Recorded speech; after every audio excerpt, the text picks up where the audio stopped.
Welcome back to WaterparkRanger's Let's Play Wind Waker. Last episode, we went through the Island of Steel and got a Triforce Chart, then came to this new island, Stonewatcher Island, and got a Triforce Shard. Then we went in here to find another Triforce Chart. Lots of Triforce-related things. Anyway, although this is the 5th chart we're going after, this is the first Triforce Chart that requires going through a sort of combat dungeon that just revolves around rooms filled with enemies in order to obtain the chart. Now, this is the easiest of its kind, so that's why I've decided to do it first. Otherwise, it would be really awkward just doing the others and then coming through it and just sweeping it without any raised difficulty level. I like to try and play games in a way that like ramps things up difficulty-wise. Like games like Kingdom Hearts, for example. Things in Kingdom Hearts just become naturally more difficult as you go along for the most part. But in games where you're given more, like, freedom, where you're allowed to go for certain parts of the quest, like, for example, this Triforce quest in Wind Waker, I try and take out the easier parts of it first and then go for the hard ones last. Otherwise, it's just kind of anticlimactic, you know what I mean?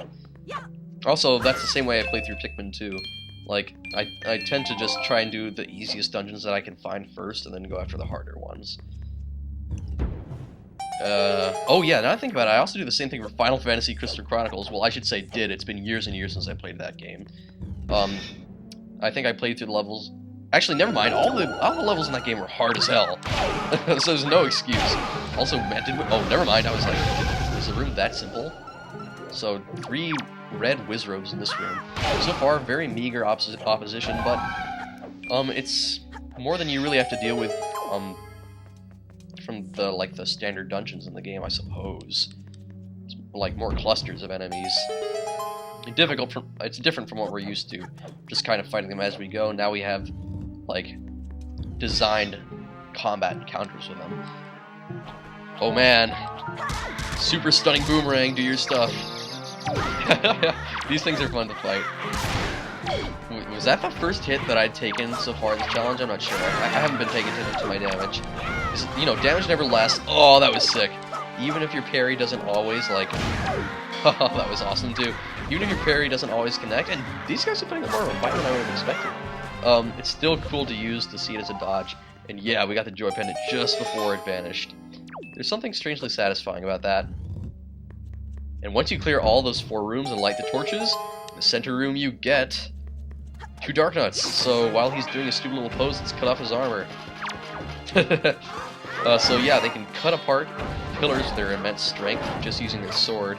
As you saw, Power of the Gods very long ago. How long ago was that? Like seriously, episode 40? Oh man, we got owned by that Dark Knight, I gotta say. We got hit by a strong attack there. Gee, I don't even think I took this much damage against the Dark Knight trio in the Wind Temple. This is one ferocious duo, even though they're pretty much dead. Will be the dead duo soon. Okay. That was really stupid. Anyway, once you defeat the 2 Dark Nuts, you get, of course, the Spoils of Battle, which are fantastic. Of course, you don't really have much use for Knight's Crest anymore, but they're interesting bragging rights. I mean, it's like in Pikmin 2, where you get all the Pokos, like, after you clear the debt. That's where most of the Pokos are. You find most of the Knight's Crest after you really don't need them anymore. Because I just try and give 10 to Orca as soon as I can, and then there's really no other function for them except selling them the beetle. So the Skull Hammer is also an effective way of knocking these over. Not sure if bombs can do it also. Something tells me that they can't. Something tells me you need a directly applied strong hit, not just a explosion. Zelda logic, I suppose. I would say Nintendo logic, but that would be copyright infringement on Chugga Conroy. Hey, plenty of rupees in those pillars and stuff, so you definitely don't want to miss any of these pots and pillars. If you're a little bit low on cash, you just want to break the stuff in here. I know there's another, for the other combat places that we're going to encounter and get the Triforce Charts from, the rupee rewards are even better than here, like by far. Like more purple rupees even. I think there's even a way to find orange rupees just scattered around in this game. Oh, by the way, we have 3,000 rupees exactly. How sick is that? I believe it is so sick that it cannot be calculated. That is just so awesome. 3,000 rupees, of course, as soon as we go back to Tingle. How many of these have we checked unnecessarily trying to roll over? Like, seriously, of those stupid little wind symbols. Oh man, and there's more to come. I know we have 5 of the Triforce Charts, so that means 2 more combat-based ones, and then the other one, which is my favorite of them all, probably. Hard to say. Yep, it's definitely my favorite. It's a secret. You'll find out what it is in due time. Because we will have to do it. By the way, thing about Old Man Ho-Ho that's kind of interesting.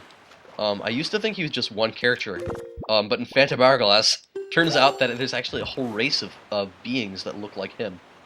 Maybe it's like some kind of Doctor Who-esque phenomenon.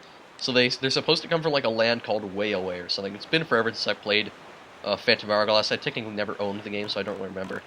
Anyway, back to things that are important. This sea platform, very different.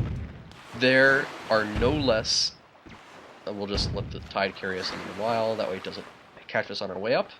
There are no less than 8 turrets, one for every single railing on that platform. There's a turret. There's even one behind the ladder, which is like the least practical place to ever put a turret. It doesn't even fire, like, it would be blocked by the ladder. Because, of course, due to Zelda logic, explosions won't be able to break through flimsy wood, but they get rid of, giant things of rock just fine. So the reward up here is a red rupee, which unfortunately ruins our 3,000 rupee streak, but hey, Tingle was going to do it eventually anyway, so... it had to end. Just like they said in The Outsiders, nothing gold can stay. Not say, but... I'm really misquoting everything, and... Misquoting? No, I'm mispronouncing it. Just like I did there. So once you explode all the turrets, you get a very awesome reward. Since it's in a red spiky treasure chest, you can probably figure out what it is. Except for those rare occasions in which it's a treasure chart.